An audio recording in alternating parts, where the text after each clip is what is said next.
sekarang kita masuk ke bab 2 tentang pengukuran nilai pusat. Ya. Kenapa ini dilakukan?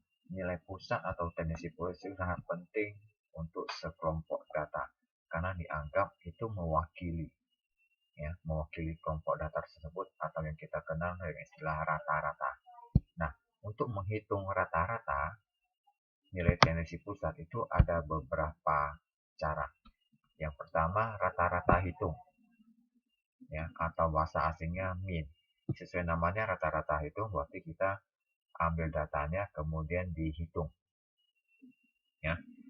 Nah, simbol yang digunakan itu huruf X yang di atasnya diberi batang, bacanya X bar, ya, yang X-nya ada topinya. Sedangkan kalau yang berupa populasi kita tulis dengan mu, ya. Nah, apa beda sampel dengan populasi? Saya contohkan mahasiswa di Universitas Widyadharma. Kalau kita sebut mahasiswa Universitas Widyadharma itu populasinya. Sedangkan kalau misalkan, ya, kelas SI 3Q misalnya, kelas SI 3P itu adalah sampel. Jadi sampel itu adalah bagian dari populasi. Ya, populasi adalah kumpulan objek yang sejenis atau sama sesuai topik yang dibicarakan. Nah, rata-rata hitung atau mean itu ada dua macam lagi. Yang pertama, data yang tidak dikelompokkan. Artinya datanya berdiri sendiri. Ya, contohnya hasil ulangan, ya, hasil mid test misalkan di suatu kelas. Si A dapat berapa, si B dapat berapa, si C dapat berapa. Itu adalah data yang tidak dikelompokkan atau data individu. Nah, data yang tidak dikelompokkan, kalau kita mau menghitung rata-rata hitungnya, min-nya, ya, itu pasti kalian sudah tahu, tinggal dijumlahkan. Nilai si A berapa, nilai si B berapa, si C berapa. Ya, dijumlahkan semua. Kalau satu kelas ada 20 orang, berarti nilai 20 orang ini dijumlahkan, kemudian dibagi dengan 20. Ya, itu data yang tidak dikelompokkan, itu gampang. Kemudian ada yang data dikelompokkan. Ya, data yang dikelompokkan untuk menghitungnya ada 3 metode. Yang pertama, metode biasa. Metode biasa ini mirip dengan data yang tidak dikelompokkan. Hanya data yang nilainya sama kita kumpulkan dulu. Ya, sehingga notasinya X bar sama dengan sigma Fx dibagi dengan F. F itu singkatan dari frekuensi. X itu nilai yang bersangkutan, ya.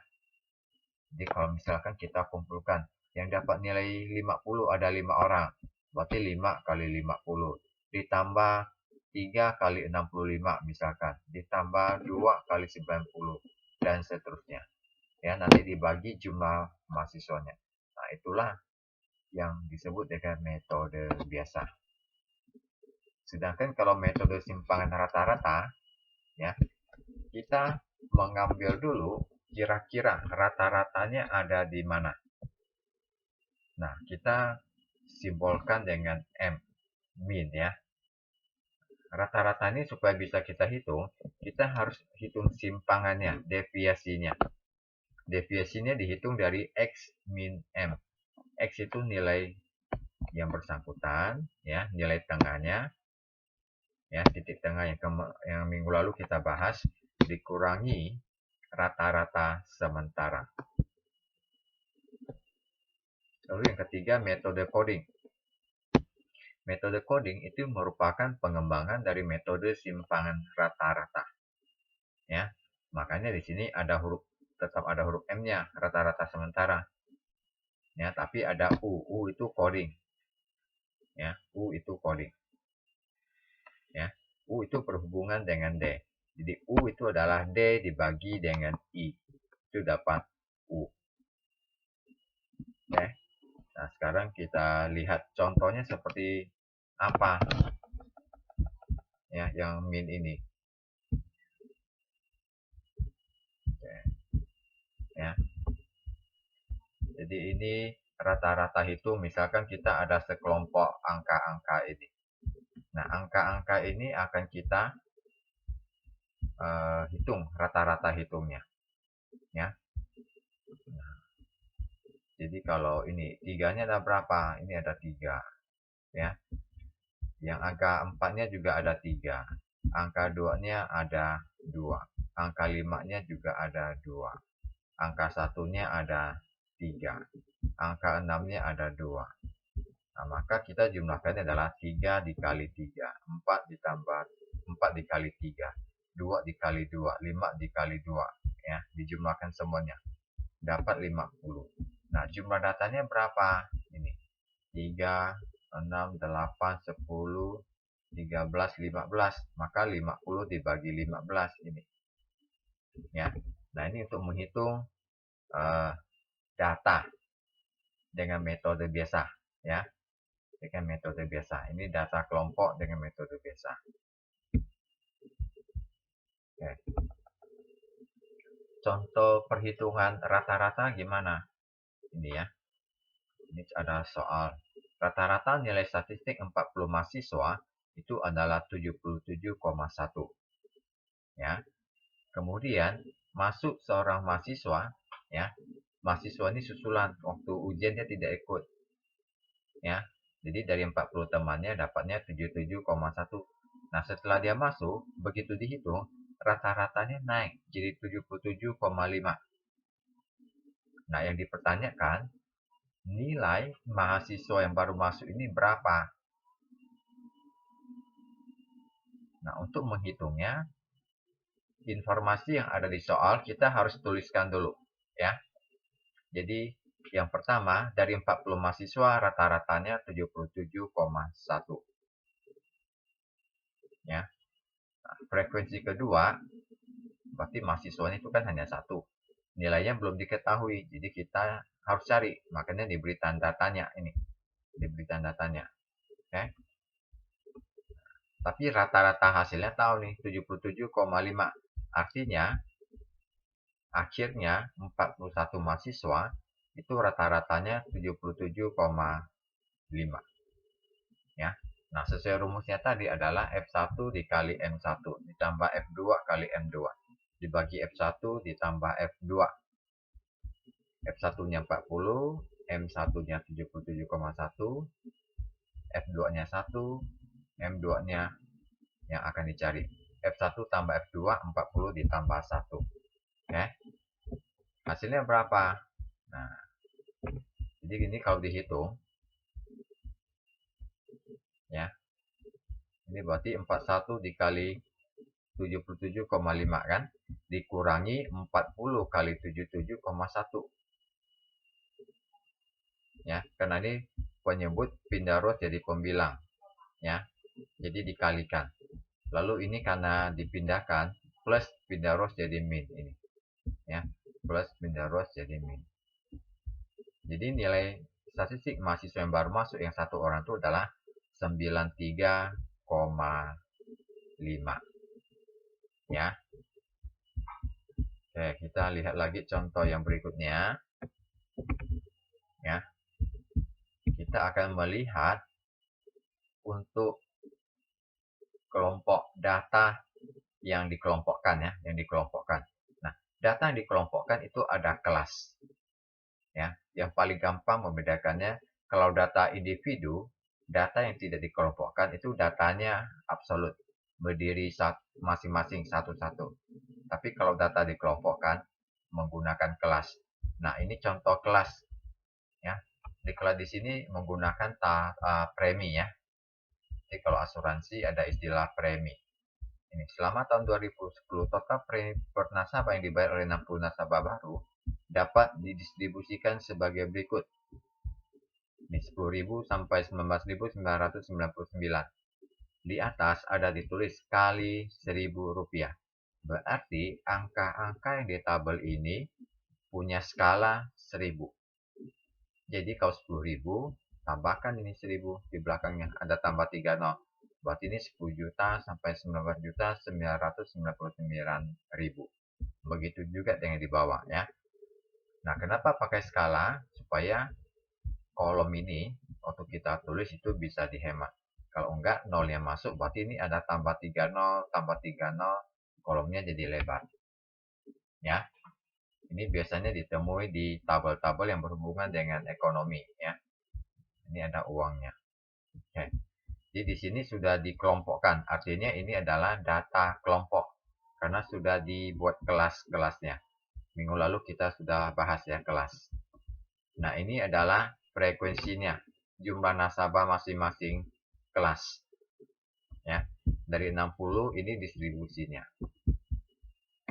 Oke, sekarang kalau pakai metode biasa, bagaimana?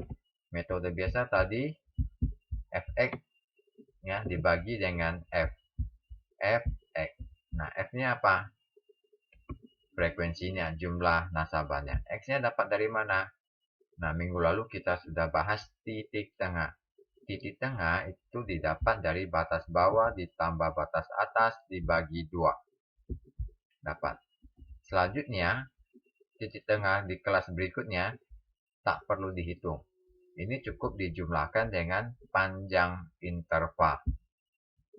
Minggu lalu dijelaskan panjang interval paling gampang dicari adalah kelas yang di bawah dikurangi batas kelas bawah yang di atasnya ya. Jadi 20.000 dikurangi 10.000. Maka panjang intervalnya ada 10.000. Jadi ini tinggal ditambahkan 10.000, tambah 10.000, tambah 10.000, seterusnya. Nah, setelah X-nya ketemu, tinggal dikalikan nih, F dikali X.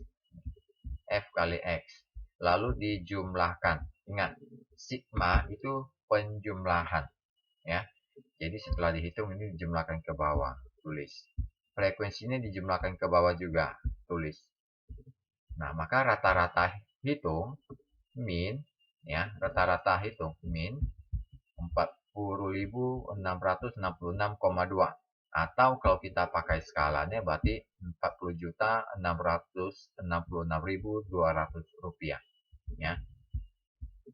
Ini pakai metode biasa.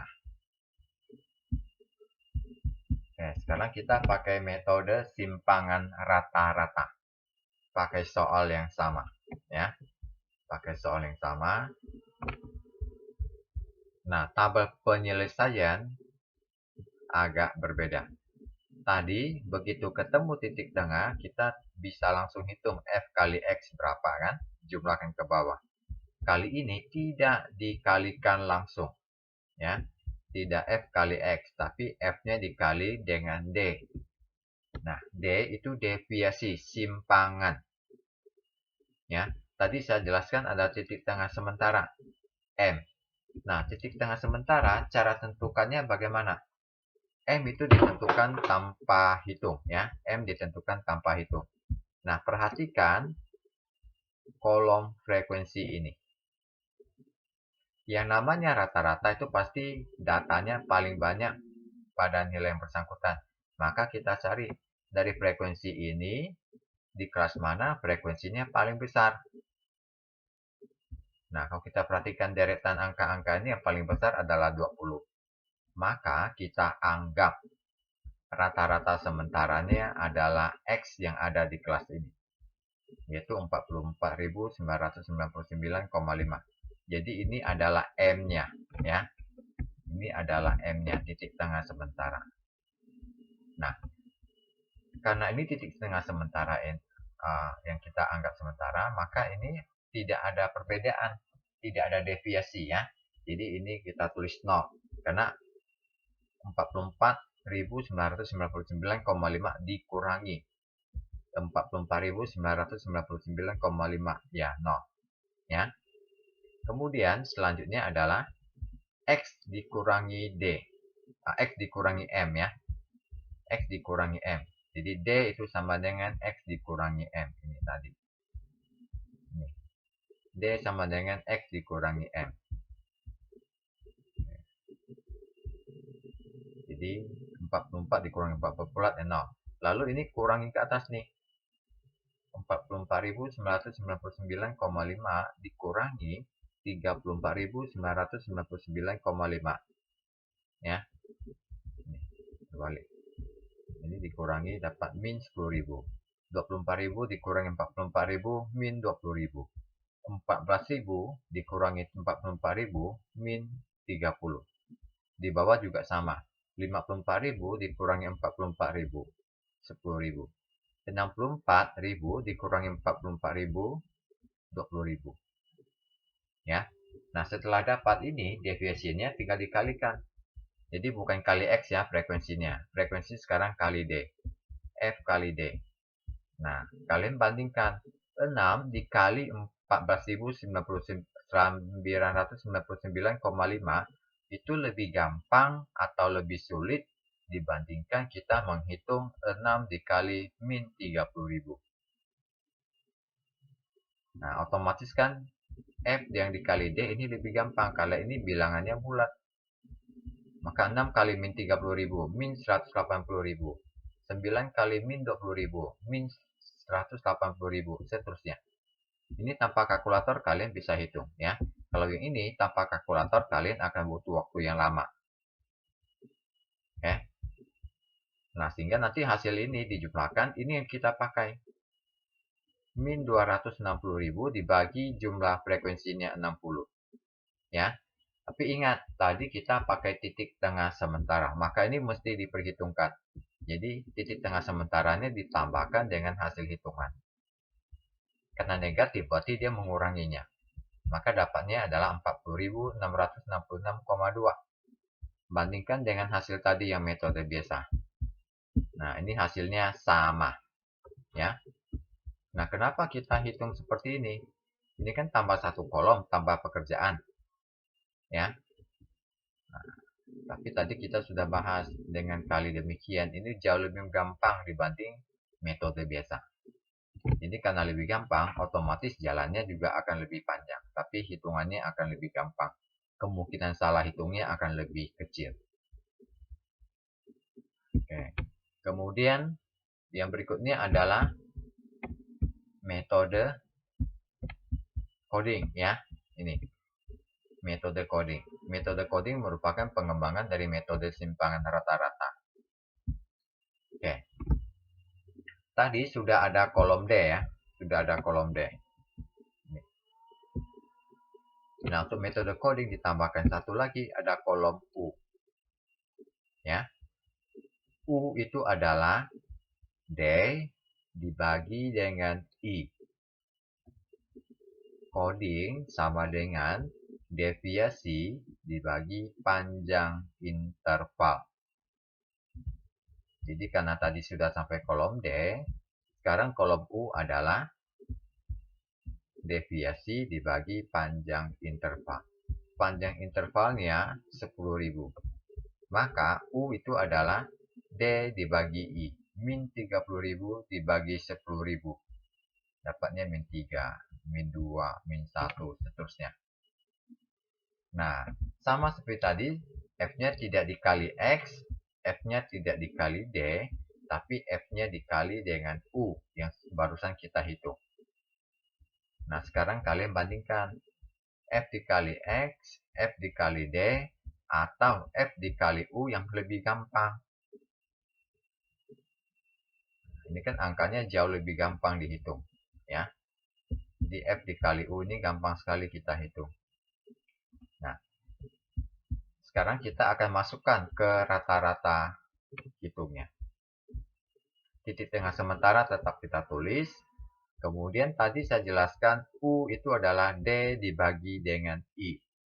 Nah, karena tadi hitung dibagi dengan I, maka sekarang I-nya dikembalikan. Ya, bagi lawannya adalah kali. Jadi sekarang dikalikan dengan panjang interval. Ya. Karena U sama dengan D dibagi I, kalau dikalikan dengan I, I-nya bisa dicoret, maka tidak mengubah nilai. Jadi hasilnya adalah 40.666,2. Nah, jadi 3 metode hasilnya sama persis. Oke.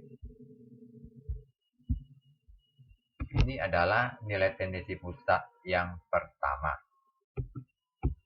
Kemudian ada nilai tendensi pusat yang kedua, yang kita kenal dengan istilah median.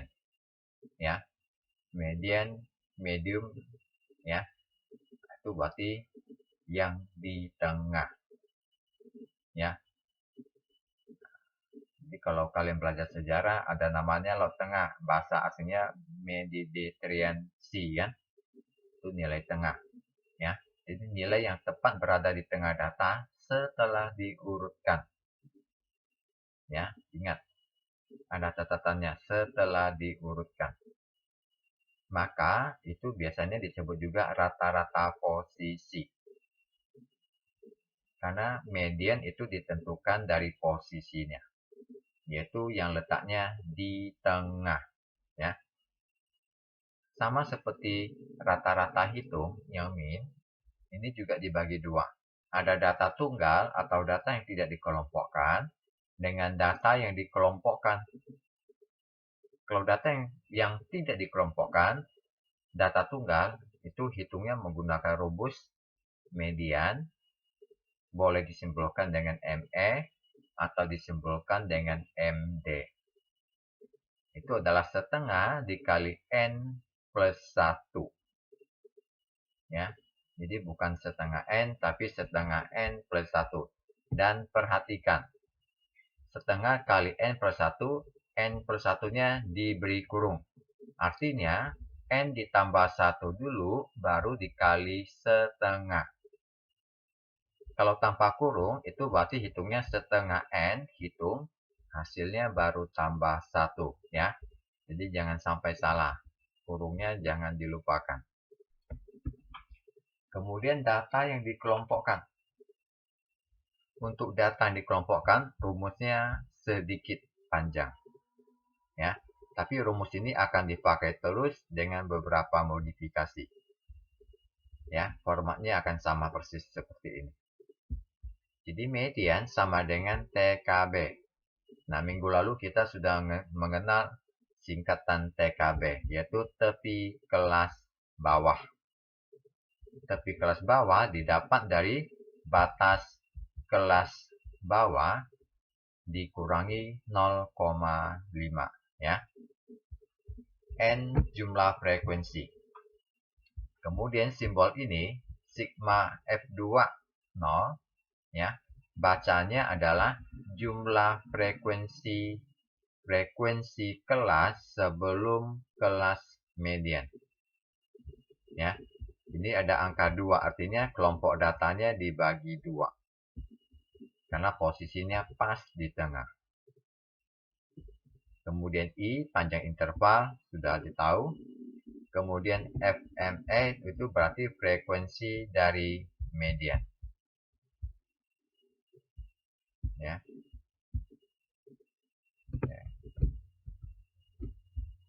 Kita lihat contohnya lagi.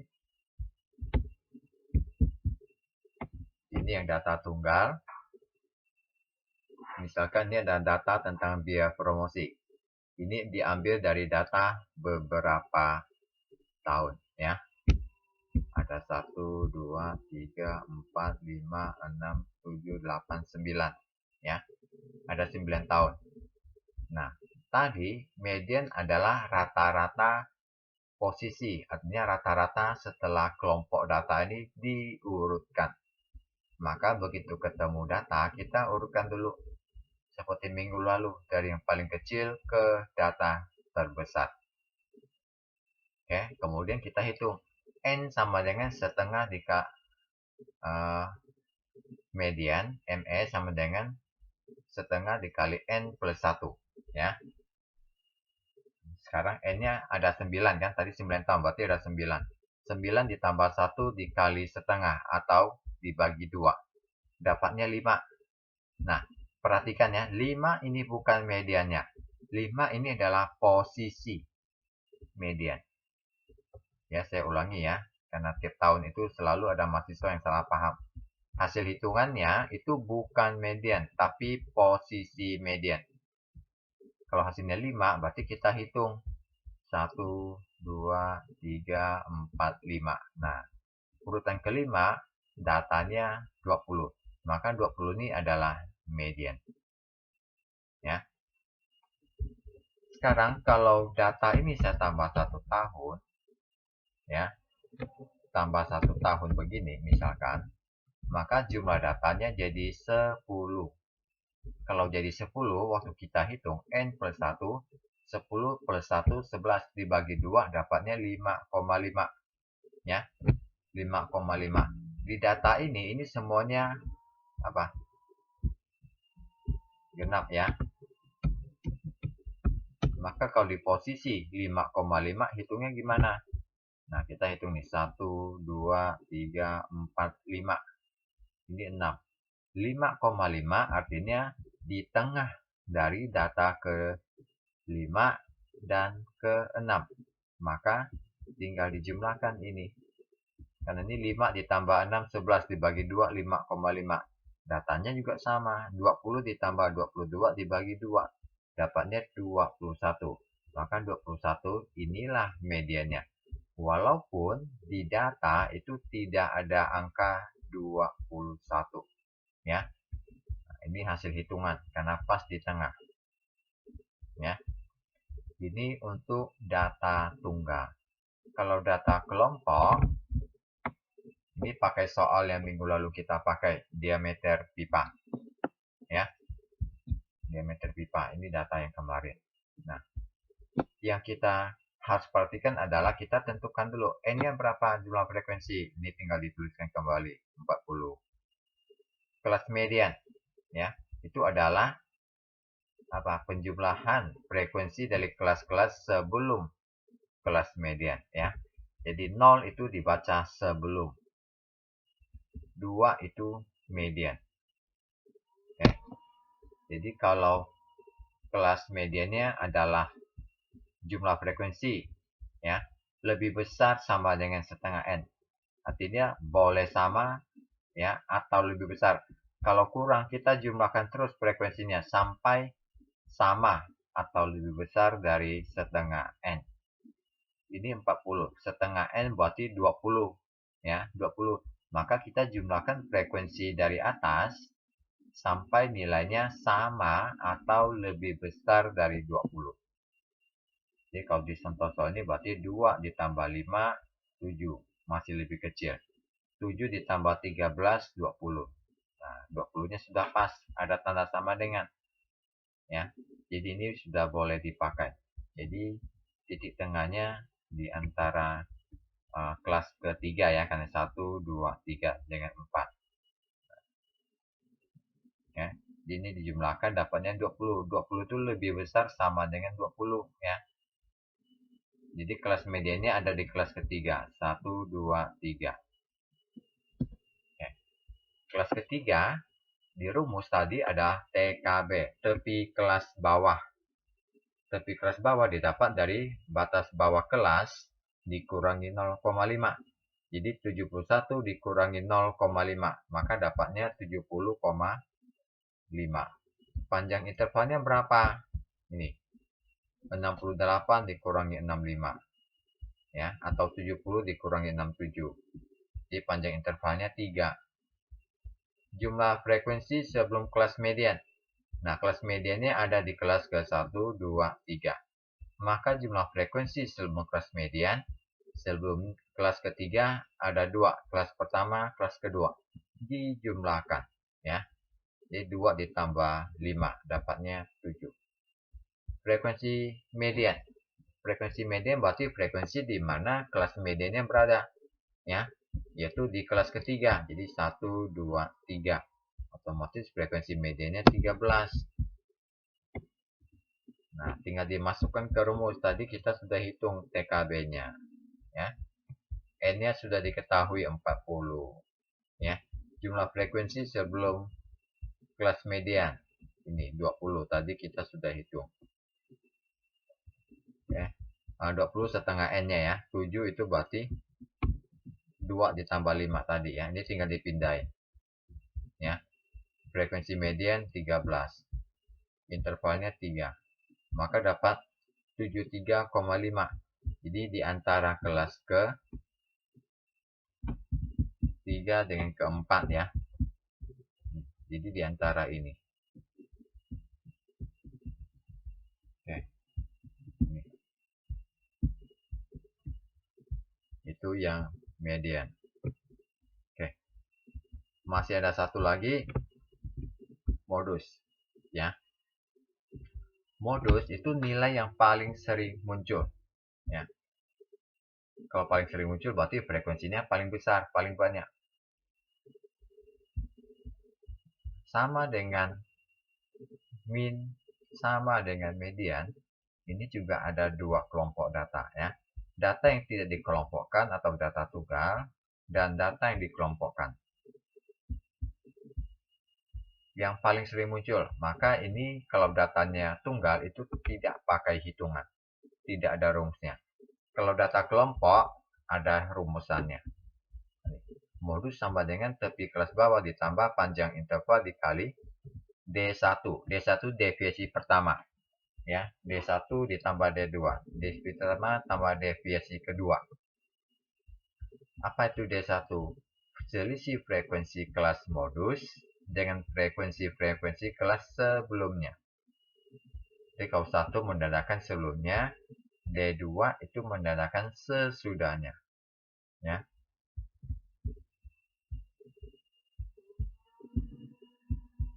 Oke, ini yang data tunggal. Ini contoh hasil penjualan, ya. Nah, kalau kita diminta tentukan modus, ini tak perlu dihitung. Kita cuma lihat mana yang paling sering muncul. Ya. Ini 250 ada 2 kali, 300 ada 2 kali, yang lainnya 1 kali. Maka modusnya ada 2. 250 dengan 300. Ya. Ini yang data tunggal. Kalau semuanya hanya muncul 1 kali, bagaimana? Kalau semua data hanya muncul 1 kali, berarti kelompok data ini tidak punya modus. Ya. Jadi modus itu bisa tidak ada, modusnya bisa hanya 1 nilai, bisa 2 nilai, bisa 3 nilai, dan seterusnya. Tergantung data yang kita dapatkan. Semakin besar data, itu semakin kemungkinan modusnya semakin besar. Oke, kemudian yang data kelompok. Ya, data kelompok. Nah, kita pakai kembali contoh soal yang tadi barusan dipakai ya, tentang premi. Nah, karena tadi hitungnya harus pakai TKB, ini kita hitung dulu TKB-nya, tambah 1 kolom. Oke. Nah, sekarang kita mau cari modusnya ya. Perhatikan, ini 6, 9, 10, 20, 10, 5. Yang paling besar 20 di kelas keempat ya. Nah, jadi di kelas keempat paling besar 20. Maka TKB-nya ada di kelas keempat 40.000. TKB berarti dikurangi 0,5. Maka dapat ini 39,999,5. Ya. TKA berarti dia ke atas nih.